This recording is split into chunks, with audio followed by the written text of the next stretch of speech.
তার মধ্য থেকে এক ভাই গেল যে তুমি দলটা চালাও, আমি সরকারে আছি।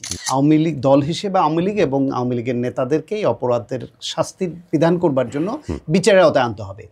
সরকার যদি সেটা আমলে নিত, বিভিন্ন রাজনৈতিক দলের সঙ্গে কথা বলে সে বিষয়ে সিদ্ধান্ত নিত, তাহলে তো আজকে এইভাবে রাস্তায় এদের নামতে হতো না। তাহলে যারা মাঠে নামলো তারা তো বুঝে গেল যে এদেরকে এইভাবে প্রেশার না দিলে কাজ হয় না। আপনি দাবি দেওয়ার কথা বলছিলেন, ধরেন বলা হয় এনসিপি সম্পর্কে, এখন তারা যেহেতু সরকারের একটা বড় অংশীদার, আমরা বুঝি যে প্রধান উপদেষ্টা নিজেও বলেছেন যে ছাত্ররা আমাদের পরোক্ষ বাকি প্রাথমিক নিয়োগকর্তা।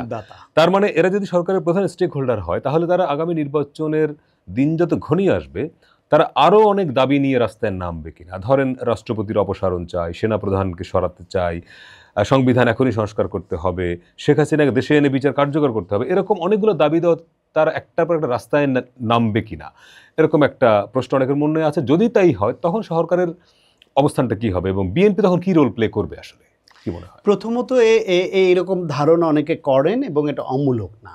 অমূলক না এই জন্য যে একটা সরকার তারা যখন নিজেদেরকে দুর্বল হিসেবে প্রতীয়মান করে, তখন সেই দুর্বলতার সুযোগ সবাই নেয়, এটা একটা।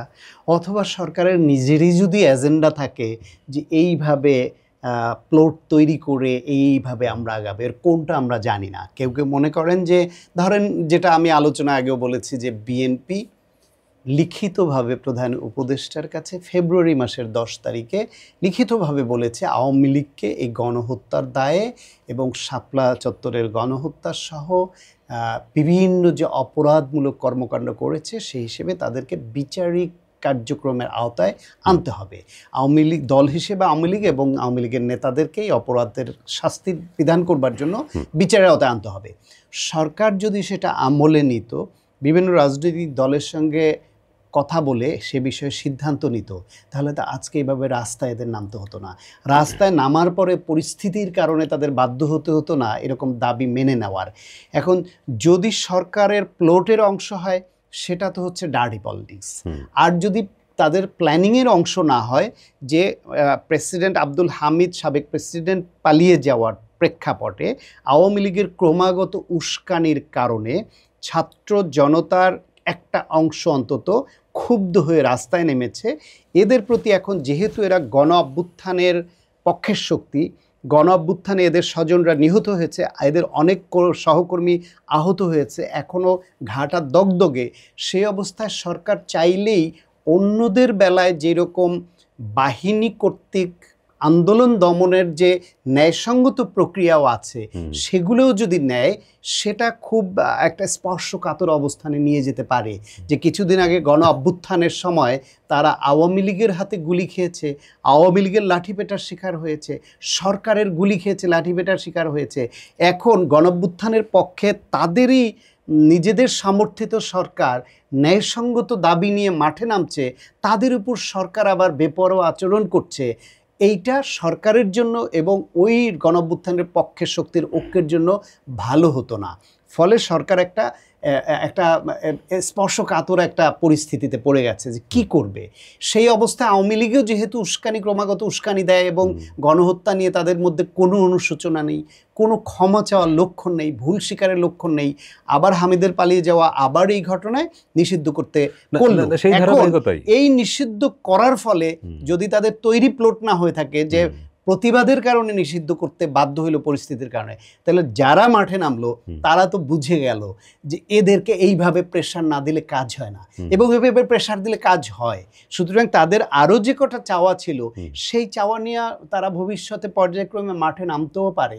কারণ তাদের যদি মনে হয় যে রিয়েলি তাদের মনের যে চাওয়া, গণঅভ্যুত্থানের সময় তারা গণহত্যার শিকার হয়েছে, আহত হয়েছে, নিপীড়নের শিকার হয়েছে, তাদের ভবিষ্যৎ নিয়ে শঙ্কা আছে যে আওয়ামী লীগের যদি পুনর্বাসন হয় তাহলে আওয়ামী লীগ তাদের ছাড়বে না। সুতরাং তাদের চাওয়া তো তাদের অবস্থান থেকে ন্যায়সঙ্গত। আমি ওই জায়গায় থাকলে আমি এটা চাইতাম যে হ্যাঁ, আমার জীবন তো আমি গণঅভ্যুত্থান করেছি দেশের স্বার্থে, গণতন্ত্রের স্বার্থে, মানুষের স্বার্থে ঝুঁকি নিয়েছি। এখন আবার আওয়ামী লীগ পুনর্বাসিত হবে, তারা আমার বিরুদ্ধে উল্টা বিচারের আওতায় আনবে আমাকে, এটা তো হতে পারে না। সুতরাং ওই চেষ্টা ন্যায্য, সেই বিবেচনায় এটা তারা আনতে পারে। এইখানে সরকারের মোটিভ, তাদের ক্যাপাবিলিটি, তাদের ইচ্ছার উপর ডিপেন্ড করবে ক্রমাগত দাবি নিয়ে এইভাবে আগাবে, নাকি রাজনৈতিক সমস্যা রাজনৈতিকভাবে সমাধান করবে এদের সঙ্গে কথা বলে বসে এবং বিচারিক প্রক্রিয়ার মাধ্যমে? আমি যাকে নিয়োগ দিলাম, সরকারের প্রধান বললেন এই ছাত্ররা আমার প্রাথমিক নিয়োগদাতা। একজনকে ইন্টারন্যাশনাল একটা স্টেজে তুলে ধরে বললেন আমাদের মাস্টার মাইন্ড, তাকে এনে পরে উপদেষ্টা বানালেন। ছাত্রদের প্রতিনিধি তিনজন উপদেষ্টা হলেন, তার মধ্যে প্রধান 2 জন যারা রাষ্ট্র পরিচালনার বিভিন্ন জায়গায় গুরুত্বপূর্ণ সিদ্ধান্তে অংশীদার, তার মধ্যে একজন এক সময় আবার বের হয়ে এসে এনসিপির দায়িত্ব নিল। 2 ভাই একসঙ্গে ছিল, বেসিক্যালি 3 ভাই। 3 ভাইয়ের মধ্যে এক ভাই একটু আলাদা ধরনের ভাই, আর 2 জন very tuning, very good tuning. একদম তারা কথা বললে মনে হয় কোরাস গাইছে, সলো কোনো সঙ্গীত নাই তাদের।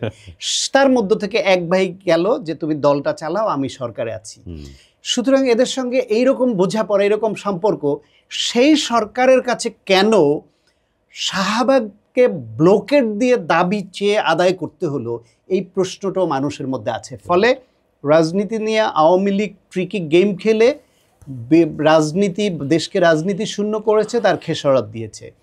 যদি আবার রাজনীতি নিয়ে এইসব বিষয় নিয়ে এই সরকার বা তার ভেতরের কোনো অংশ এরকম ট্রিকি গেম খেলতে চায়, তাহলে তাদের পরিণতিও খুব ভালো হবে, এটা আশা করবার কারণ নাই। কারণ এদেশের মানুষ অত্যন্ত রাজনীতি সচেতন।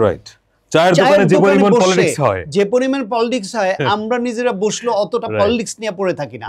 সেই দেশে আপনি এখন যে আলোচনা করছি, এই আলোচনায় অনেয়ারের পরে হয়তো এরই কোনো অংশ নিয়ে কোথাও না কোথাও হয়তো আলোচনা হবে। সে দেশে এদের কারো কোনো কথা, ভূমিকা, আচরণ কিছুই গোপন থাকে না। সুতরাং এদের motive, ill motive, good initiative, everything will be open, একদম দিবালোকের মতো হবে। সুতরাং তারা যদি ইল মোটিভে কিছু করে এবং এরকম শুধু রাজনৈতিক অপকৌশলের আশ্রয় কেউ নেয়, মানে ক্ষমতা থাকার জন্য যদি এগুলো করে, মানুষ সহজভাবে নিবে না। এবং এদেশের মানুষ সহজভাবে না নিলে কি হয়, সেটা বিভিন্ন সময় এরশাদ 90-তে টের পেয়েছে। বিএনপি যত যা কিছুই বলুক, তাদের 96 সালে তত্ত্বাবধায়ক সরকার না দিয়ে একটা ইলেকশন করে আবার দিতে হয়েছে।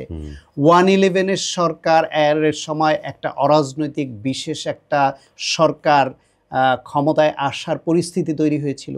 শেখ হাসিনাকে 14 বছর 16 বছর রাষ্ট্র ক্ষমতায় থেকে সমস্ত কিছু কবজা করবার পরেও এদেশের মানুষ তাদেরকে পালিয়ে যেতে বাধ্য করেছে।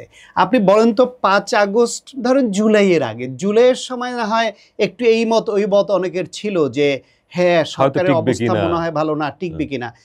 জুন পর্যন্ত এদেশের কোনো মানুষ ভেবেছে যে শেখ হাসিনার মতো একটা দানব, একটা মাফিয়া রানী, একটা ফ্যাসিবাদের এইরকম একটা ধারক বাহক সেই দেশ থেকে এই 1 মাসের মধ্যে পালিয়ে যাবে? কেউ ভেবেছিল? আমার ধারণা কেউ ভাবেনি। আমি জেলে ছিলাম জুলাই মাসে গণঅভ্যুত্থানের সময়। জেলে বসে আমরা জেল নিয়ে শঙ্কিত ছিলাম না, গ্রেপ্তার নিয়ে আমরা কেউ শঙ্কিত ছিলাম না। ওইখানে বিএনপির সিনিয়র নেতারা ছিলেন, জামাতের সিনিয়র নেতা অনেকেরই ছিলেন, আলাপ হতো। আমাদের শঙ্কা ছিল এই অভ্যুত্থানে যদি শেখ হাসিনার পতন না হয়, তাহলে শেখ হাসিনা আরও অপ্রতিরোধ্য হবে, আরও দানব হয়ে উঠবে, এবং কত বছর আমাদের জেলে থাকতে হবে, না কার আয়নাঘরে যেতে হবে, আমরা কেউ জানি না। আপনি জেল থেকে মুক্তি পেলেন কি 5 আগস্টের পরে? 6 আগস্ট, পরের দিন। সবাই যেভাবে যে অর্ডারে সবাই মুক্তি পেয়েছে, আমি সেই অর্ডারে।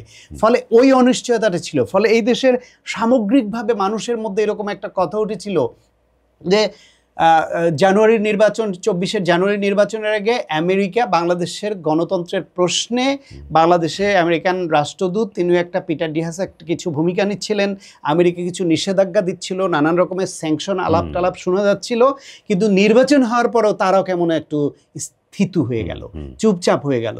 ইউরোপিয়ান ইউনিয়ন, জাতিসংঘ সবাই রিপোর্ট দিচ্ছে এটা ভালো নির্বাচন হয়নি, একতরফা হয়েছে, কিন্তু কারো কোনো নড়াচড়ায় মনে হচ্ছিল না যে আওয়ামী লীগ সরকারের জন্য তা একটা ক্রিটিক্যাল কন্ডিশন তৈরি হতে পারে অদূর ভবিষ্যতে। তাদের অর্থনৈতিক অবস্থা বিপর্যস্ত ছিল, দুর্নীতি অপ্রতিরোধ্য ছিল, যে কোনো সময় নিজেরাই নিজেদের কারণে বিপদে পড়তো, এইরকম আলোচনা আমরা করতাম। কিন্তু একটা মানে শুধু একটা কি বলে প্রত্যাশাটা আমাদের নষ্ট হয়ে যাচ্ছিল যে শেখ হাসিনাকে কে নামাবে। সেই শেখ হাসিনাকে পালিয়ে যেতে হয়েছে সমস্ত কিছুকে নিয়ে। তার নেতারা সেনানিবাসে পালিয়ে থাকতে হয়েছে, তারপর আস্তে আস্তে পালিয়ে যেতে বাধ্য হয়েছে। তার সরকারের রাষ্ট্রপতিকে লুঙ্গি পরে, এই মাস্ক পরে পালিয়ে যেতে হয় দেশ থেকে কারসাজি করে, সেরকম পরিস্থিতি হয়েছে। সুতরাং এখন যারা আছে, ভবিষ্যতে যারা আসবে, যদি এই কথা সবাই আমরা বলি যে ইতিহাসের বড় শিক্ষা হচ্ছে ইতিহাস থেকে কেউ শিক্ষা নেয় না, এখনো যদি এরা না নেয় তাহলে এদের যে পরিণতি সেটাও খুব ভালো হবে, সেটা ভাবার কারণ নেই।